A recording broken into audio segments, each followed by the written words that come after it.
नागपुरात लवकरच आता रामकथाचं आयोजन करण्यात येत आहे। यामध्ये बागेश्वर धामचे जे संस्थापक आहेत धीरेंद्र शास्त्री हे करणार आहेत। परंतु याच्यामध्ये आता काही नवीन पन्ना पलटवण्यात आलेला आहे।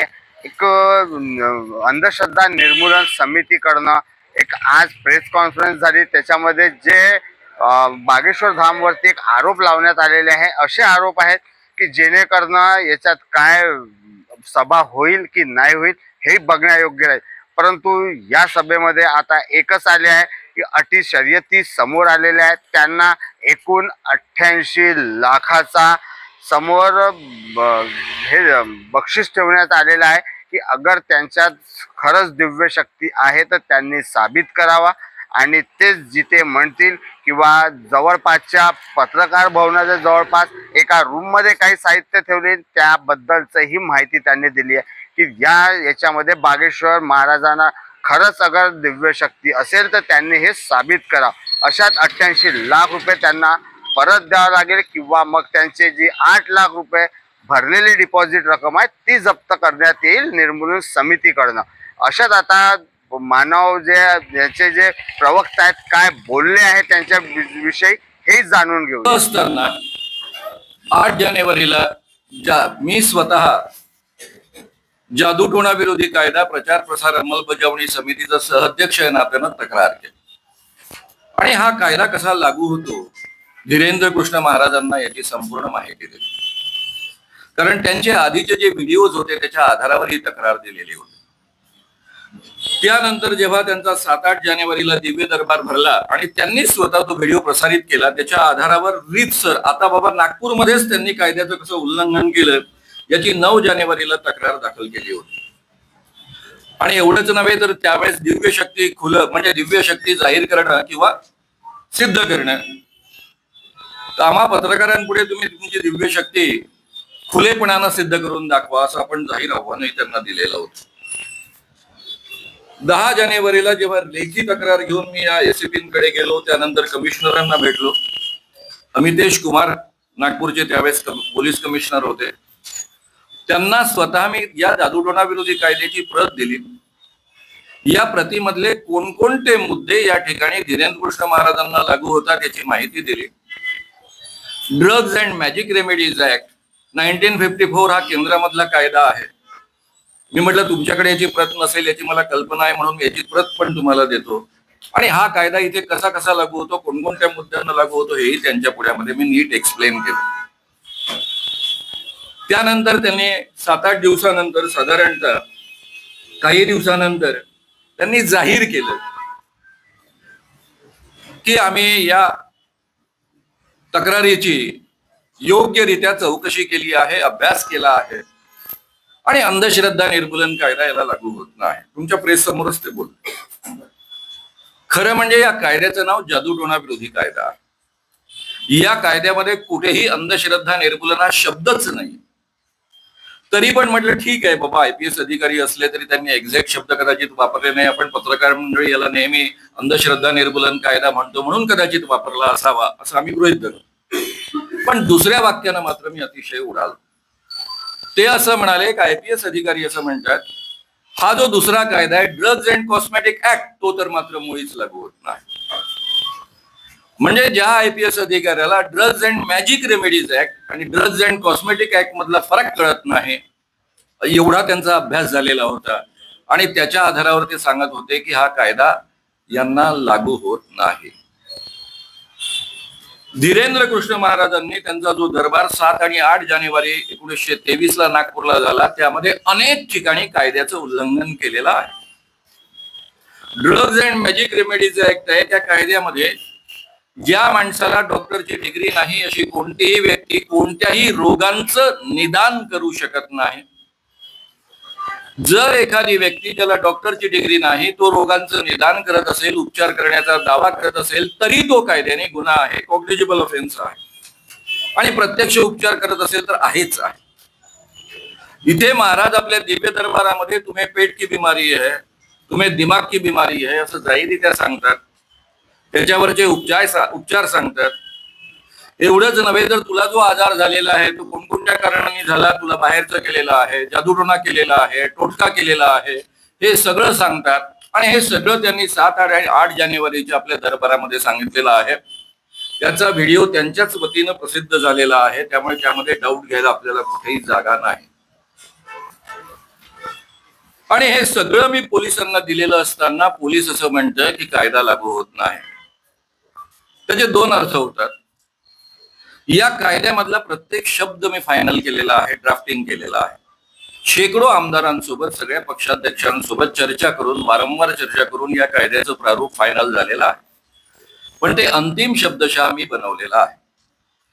त्यानंतर संपूर्ण महाराष्ट्राला हा कायदा मी समजावून सांगितला सभांच्या माध्यमातून.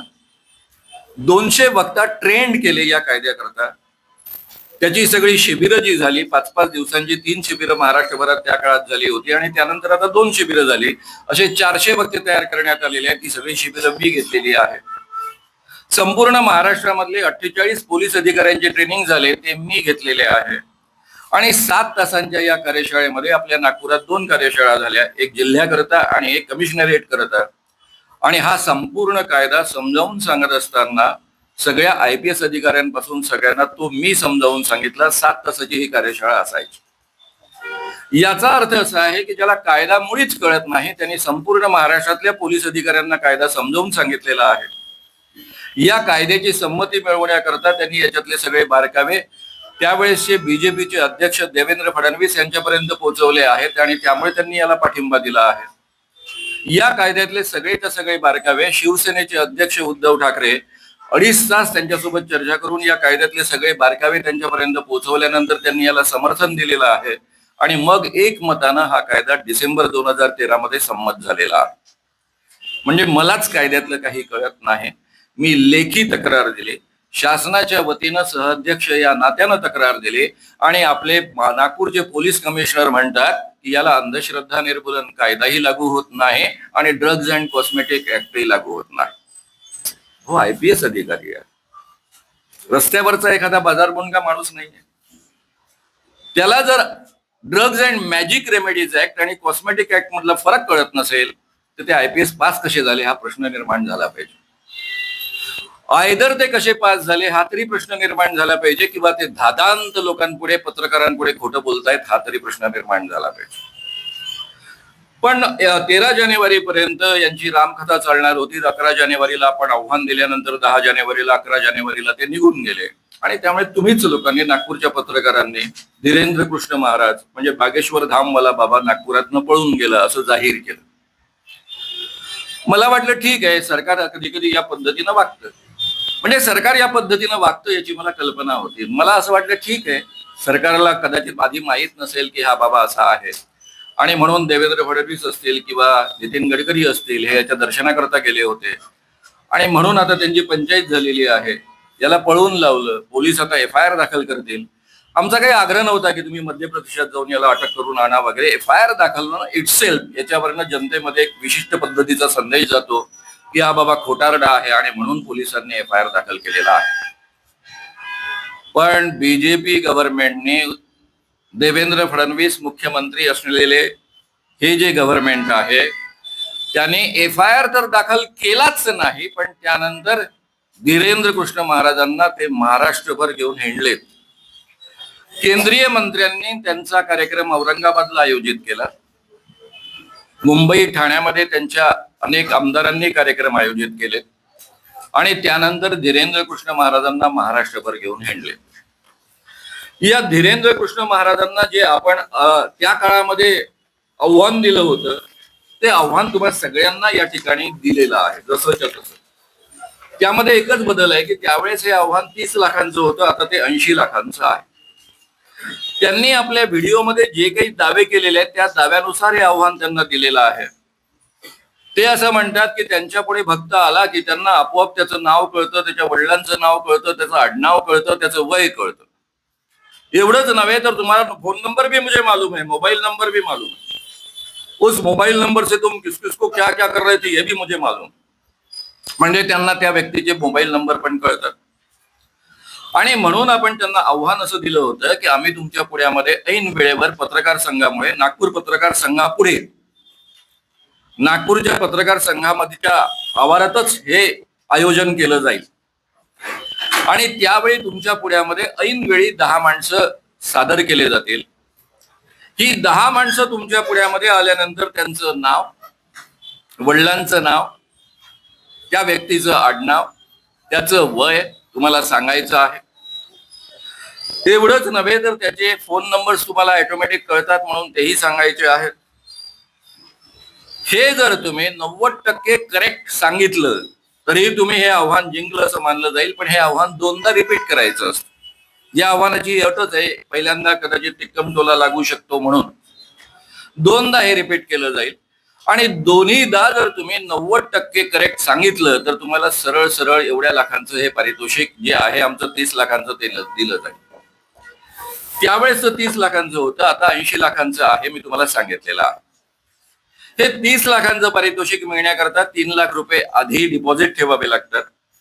तुमचा दोन्ही याच्यात पराभव झाला तर 3 लाख रुपये हे डिपॉझिट आहे ते जप्त होतात आणि ते अंधश्रद्धा निर्मूलन समितीच्या खात्यामध्ये जातात. आणि तुम्ही हे आव्हान जिंकलं तर तुमचे 3 लाख रुपये प्लस आमचे 30 लाख रुपये असे तुम्हाला मिळतात. आता 8 लाख आणि 80 लाख अशी ती रक्कम असेल. याचे सगळे तपशील तुम्हाला दिलेले आहेत. दुसरा त्यांचा दावा असायचा दिव्य शक्तीचा. बसल्या तुम्हारे अमुक घर के अमुक में अमुक अलमारी में अमुक अमुक जगह अमुक अमुक चीज है. म्हणजे यांना दिव्य शक्तीने दुसऱ्यांच्या घरामध्ये जाऊन त्यांच्या अलमारीमध्ये काय आहे पाहता येतं. हा त्यांचा दिव्य शक्तीचा दावा आहे.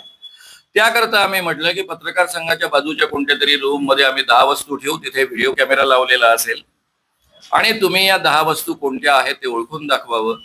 या दोन्ही गोष्टी किंवा कोणतीही एक गोष्ट म्हणजे पहिलं किंवा दुसरं आव्हान किंवा दोन्ही आव्हानं 90% करेक्ट ठरली तर तुम्हाला सरळ सरळ 30 लाखाचं आणि आता 80 लाखाचं पारितोषिक दिलं जाईल. हे आव्हान त्यांना रजिस्टर कोर्टाने पाठवलं होतं. त्यांच्या आश्रमाने ते स्वीकारलं नाही. पत्रकारांच्या माध्यमातून त्यांच्यापर्यंत पोहोचवलेलं ऍक्च्युअली होतं, तरी रजिस्टर पोस्टाने आम्ही पाठवलं. ते आव्हान त्या ठिकाणावरनं रजिस्टर पत्र त्यांनी न स्वीकारल्यामुळे परत आलं. ते आव्हान आता आपण पुन्हा तुमच्या माध्यमातून देतो आहे. याच्यात आपण निर्मूलन समितीच्या प्रवक्त्याकडनं ऐकूनही घेतलाय, परंतु काय आता यामागे जे नागपूरचे अगोदरचे कमिशनर राहून चुकलेले आहेत त्यांनी ज्या कलमा नोंदवलेल्या होत्या त्या कलमाच्या आधारावर याच्यावरती गुन्हा दाखल होऊ शकतो की नाही हे स्पष्ट केलं आहे. परंतु अक्षरशः पोलीस विभागाकडनं याच्यावरती कुठल्याही प्रकारची कारवाई होऊ शकत नाही. अशातच बागेश्वर धाम मधले जे नागपुरात सभा याच्या अगोदर ही रामकथा झाली होती, अशातच त्यांनी ती अर्धवट सोडून गेली होती. पण या महिन्यात जी होणार आहे ती पूर्ण होईल का हेच बघण्यालायक राहील. अशाच बातम्या पाहण्यासाठी तुम्ही बघत राहा उद्गार न्यूज. नागेश तित्तरमारेसह.